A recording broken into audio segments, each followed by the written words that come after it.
Hello po, good evening po sa inyong lahat po mga ka-subscriber. Nandito naman po tayo sa ating YouTube channel po.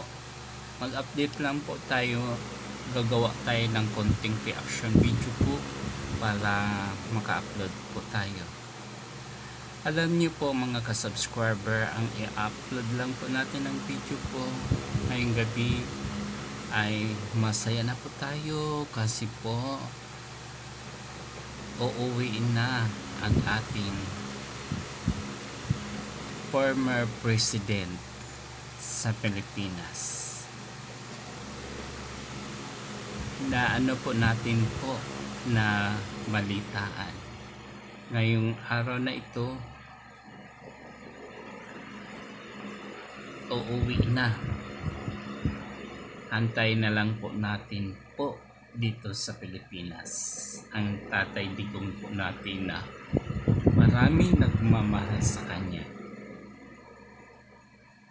Sa kanyang katandaan po, ayan, hinihiling na po ang mga dasal ng mga Pilipinong nagmamahal sa kanya.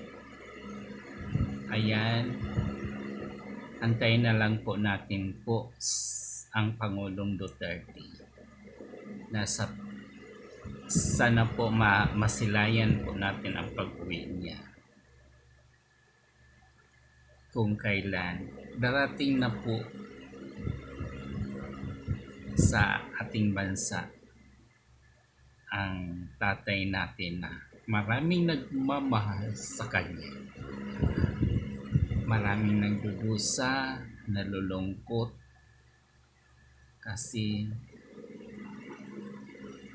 300 plus days na siya doon sa dahig. Parang mag-aapat na buwan. Hindi naman po mag-aapat na buwan, mga 3 buwan mahigit.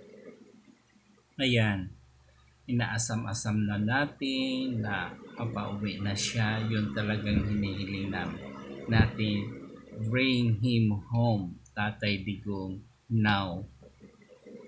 Kasi siyempre naman po sa katandaan po niya,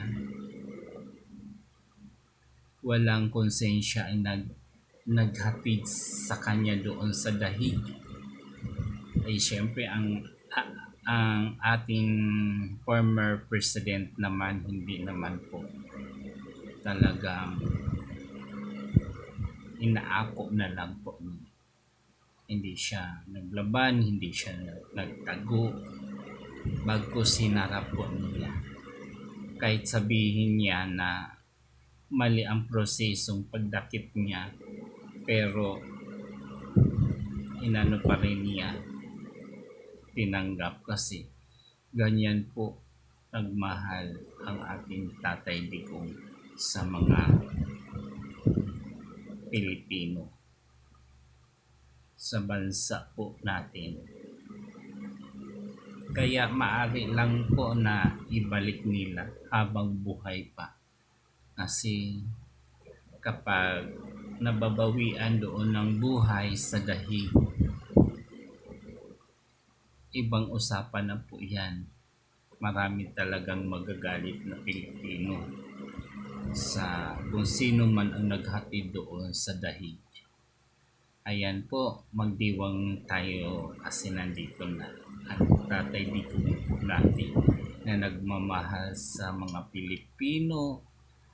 Siya lang po tanging ang may malasakit sa ating mga mahihirap.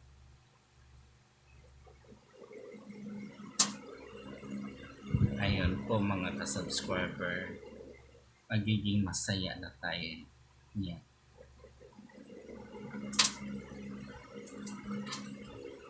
Ayan, maghantay lang po na tayo mga katapusan or hindi po natin alam sa makalawa, nandito na siya. Sana malalaman natin pagdating niya at masilayan man lang natin or hihilingin po natin po na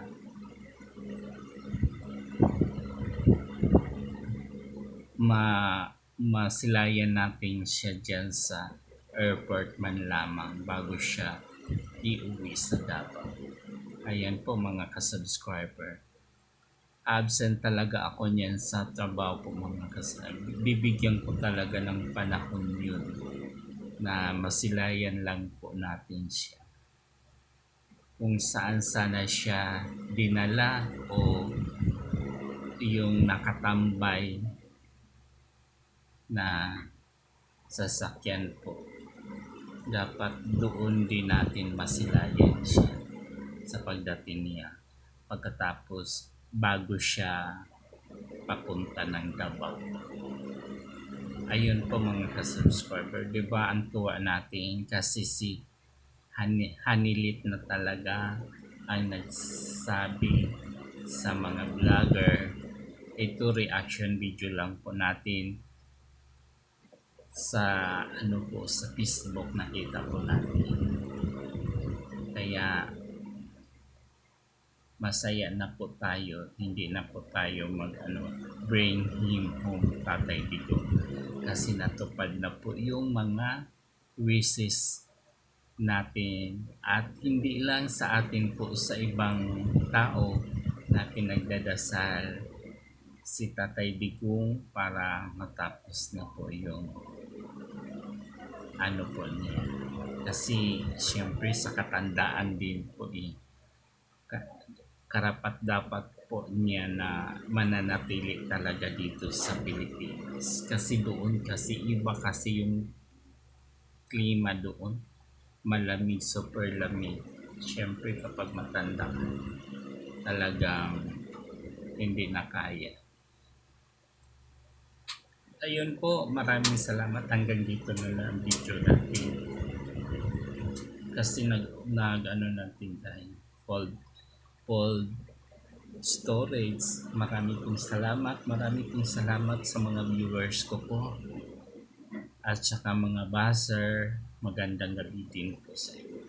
Kung wala kayo, hindi tayo nakakuha dito. Yung mga buzzer, talagang manood lang po kayo at mag-comment po kayo para makatulong naman kayo yung mga basher na secret viewer na basher. Okay lang manood kayo sa video at mag-subscribe muna kayo para lahat ng mga videos ko mapanood niyo. Ganun talaga, may ganyan talaga. May mga basher, may mga good followers, ganyan po.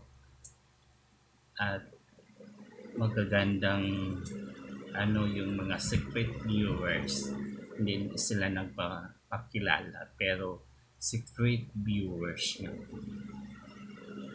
Yung mga basher, yung lang yung mga doon lang po yung mga mali natin na babanggitin, doon sila nagre-react yung mga basher. Hanggang dito na lang. Bago kayo mag-subscribe sa aking YouTube channel, pakipindot ang notification bell para sa susunod na video makapanood kayo. Maraming pong salamat. Bye-bye.